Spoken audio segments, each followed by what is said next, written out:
Hello everyone. दोस्तों, आपका अपने यूट्यूब चैनल पर एक बार फिर से स्वागत है। आज हम बात करने जा रहे हैं कि 90% पीपल शेयर मार्केट में पैसा कमाने के लिए आते हैं, परंतु वे पैसा कमा नहीं पाते। यहाँ पर अपनी कैपिटल को लॉस करके जाते हैं और फर्दर आगे बोलते हैं कि शेयर मार्केट एक गैम्बलिंग है, एक जुआ है, यहाँ पर कोई पैसा नहीं कमा पाता। ऐसा नहीं है दोस्तों।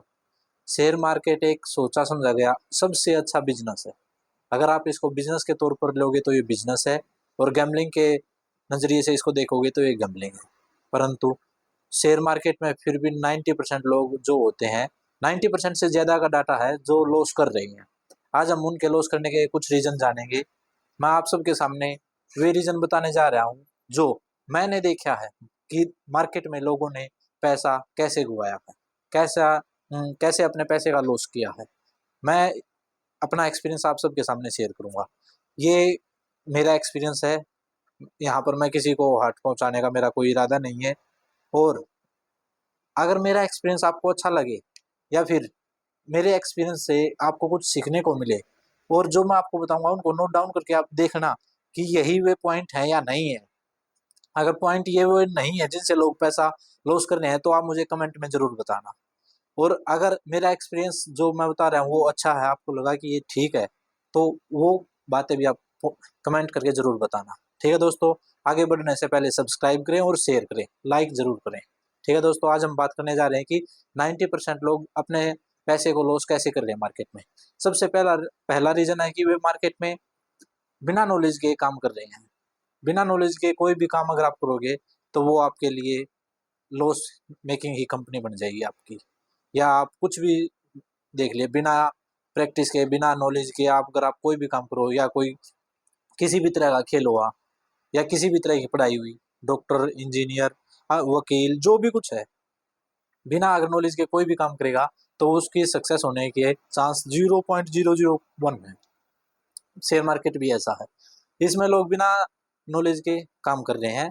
ठीक है दोस्तों, दूसरा पॉइंट हो गया, स्टॉक मार्केट में लोग जो आते हैं बिना नॉलेज के आते हैं, और वो डायरेक्ट आने के बाद एफ एंड ओ और इंट्राडे करने लगते हैं।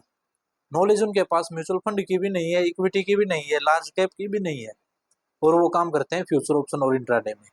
ये दूसरा पॉइंट है। फ्यूचर ऑप्शन और इंट्राडे मार्केट का वो खेल है जो जैसे कि आप एक गाड़ी चलाना सीखते हो, और फ्यूचर ऑप्शन ये वो फॉर्मूला वन जो रेस होती है ना, ये वो है। आप डायरेक्ट फॉर्मूला वन रेस में काम कर रहे हो।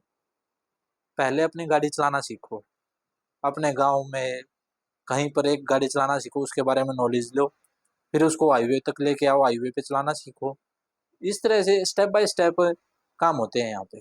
परंतु डायरेक्ट अगर आपको फॉर्मूला वन में उतार दिया जाए बिना सीखे हुए, तो आप वहाँ पे निश्चित है, 100% यही है कि वहाँ पे आप एक्सीडेंट करोगे। शेयर मार्केट में भी ऐसा ही है। तीसरा पॉइंट हो गया कि यहाँ पे स्टॉप लॉस लगाते हैं। स्टॉप लॉस इक्विटी में भी मैंने देखा है, ये लोग स्टॉप लॉस लगा रहे हैं। इक्विटी की जो लार्ज कैप कंपनी है ना, जिसके बिना इंडिया ग्रो नहीं कर सकता, उसमें भी लोग स्टॉप लॉस लगाते हैं। जैसे इंडिया की सबसे बड़ी कंपनी होगी रिलायंस इंडस्ट्री। अगर रिलायंस इंडस्ट्री अपने लाइफ टाइम हाई से 20%, 25% डाउन है, और आपने वहां पे बाय कर लिया, और वो फर्दर वहां से 20%, 10%, 15% डाउन जाती है, तो ये एक गोल्डन अपॉर्चुनिटी है दोस्तों। मैं अपना एक्सपीरियंस बता रहा हूँ, यहाँ पे मेरे आप बाय करने का कोई रिकमेंडेशन नहीं है। किसी भी लार्ज कैप कंपनी में अगर कोई भी अच्छी कंपनी है, अगर वो 20%, 25% डाउन है, और वो वहां से फर्दर 10-15% डाउन जाती है, तो मेरे अनुसार ये एक अपॉर्चुनिटी है। परंतु लोग यहाँ पर क्या करते हैं कि डर के कारण, कि वर्ल्ड वॉर हो गई, क्राइसिस हो गया, कोरोना आ गया, पता नहीं क्या क्या, हर बार नया एक रीजन रहता है मार्केट के नीचे जाने का। तो मार्केट के नीचे जाने के इस रीजन के साथ साथ वो वहाँ पे स्टॉप लॉस लगा के अपने ट्रेड को काट देते हैं। मेरे अनुसार ये नहीं करना चाहिए हमें। 3 पॉइंट हो गए। चौथा पॉइंट है कि जो लोग लॉस कर रहे हैं वो बिना स्ट्रेटजी के, बिना एनालिसिस के इसमें काम करते हैं। दोस्तों, अगर आपको एक अच्छा पैसा कमाना है, लंबे समय तक आपको शेयर मार्केट में खड़े रहना है, तो आपके पास एक स्ट्रेटजी का होना जरूरी है, और उस स्ट्रेटजी को आपको बैक टेस्ट करना जरूरी है कि बैक टेस्ट में उस स्ट्रेटजी ने काम किया है, किन कंपनी पे वो काम करती है, किस कंपनी पे वो काम नहीं करती। इस बात का हमें पता होना बहुत जरूरी है। ठीक है, हमारे 4 पॉइंट हो गए। पांचवा पॉइंट है कि यहाँ पर हम जो इन्वेस्टमेंट कर रहे हैं ना, तो उसको हम क्या करते हैं 2-3 स्टॉक में अपनी सारी इन्वेस्टमेंट कर देते हैं। ये ऐसा नहीं है। 5वां पॉइंट हमें ये है कि हमें 2-3 स्टॉक में इन्वेस्टमेंट नहीं करनी। हमें अपने पोर्टफोलियो को डाइवर्सिफ़ाई करना है। कम से कम 2% से 3% हमारा एक शेयर में इन्वेस्टमेंट होनी चाहिए। ये नहीं है कि हमारे 50% 70% एक ही शेयर में इन्वेस्टमेंट है। क्या वो कैसे? जैसे आपके पोर्टफोलियो 1 करोड़ का है। 1 करोड़ का 2% 2 लाख से 3 लाख के बीच में ही आप एक कंपनी में इन्वेस्टमेंट कर सकते हो। उससे ज़्यादा नहीं करनी। उससे ज़्यादा करनी है तो आपकी कोई स्ट्रैटेजी होनी चाहिए, उसके बेस पे आपको करना है। मेरे हिसाब से 3% से ज़्यादा हमें किसी भी कंपनी में इन्वेस्टमेंट नहीं करनी। अगर हम ऐसा करते हैं तो हमारे पास 30 से 35 शेयर होंगे जो हमारे पोर्टफोलियो में होंगे, और वो बहुत ही अच्छी ये एक डाइवर्सिफिकेशन का तरीका है। 5 पॉइंट हो गए। छठा पॉइंट है कि यहाँ पर हम जो इन्वेस्टमेंट कर रहे हैं, इन्वेस्टमेंट तो कोई कर ही नहीं रहा। जो लोग भी इंट्राडे ट्रेडिंग बोलते हैं, ट्रेडिंग इसी को बोलते हैं, इंट्राडे या फ्यूचर ऑप्शन को। जो लोग इंट्राडे और फ्यूचर ऑप्शन करते हुए पैसे को लोन पे लेके, अपना उधार लेके पैसे पे काम कर रहे हैं, ऐसा नहीं दोस्तों। हमें लोन पे लेके किसी भी इन्वेस्टमेंट में नहीं करना, क्योंकि हमें नहीं पता मार्केट कितने टाइम तक कंसोलिडेशन में रह सकती है, डाउन ट्रेंड में रह सकती है। हमें फ्यूचर का नहीं पता। हम बैक टेस्ट करके स्ट्रेटजी पर काम करते हैं, परंतु फ्यूचर का नहीं पता। वोलेटाइल कितनी मार्केट में रहेगी हमें ये भी नहीं पता। तो हमें अपना जो इनकम है, उसमें जो सेविंग है हमारी, उसको ही इन्वेस्टमेंट करना। उसी को इन्वेस्टमेंट करते करते एक लंबे टाइम तक चल के हम अच्छे सक्सेसफुल ट्रेडर बन सकते हैं। आपने देखा होगा कि मार्केट में जितने भी बिलियनर हैं, जितने भी रिच लोग हैं, वो कोई भी 25-30 साल का आदमी नहीं है। वो एक 50-55-60 साल का आदमी है जिसने मार्केट से अच्छा पैसा कमाया। हमें मार्केट में अपना टाइम देना होगा, सीखते रहना होगा। डेली कुछ ना कुछ हमें सीखना है।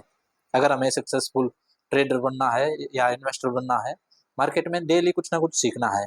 अगर आप डेली 1 घंटा भी सीखोगे ना, लर्निंग आप 1 घंटा लोगे डेली की, तो आप मार्केट में बहुत कुछ सीख सकते हो। और 30 दिन में आप जीरो से स्टार्ट करके बेसिक तक आप समझ सकते हो डेली 1 घंटे की लर्निंग से। ठीक है दोस्तों, ये हमारे पॉइंट थे। इन पॉइंट में अगर आपको कुछ भी ऐड करना है या फिर इनमें से कुछ आपको गलत लगे तो हमें कमेंट करके ज़रूर बताना। आज की हमारी वीडियो का यही मेन उद्देश्य था कि 90% पीपल पैसे को लॉस कर रहे हैं।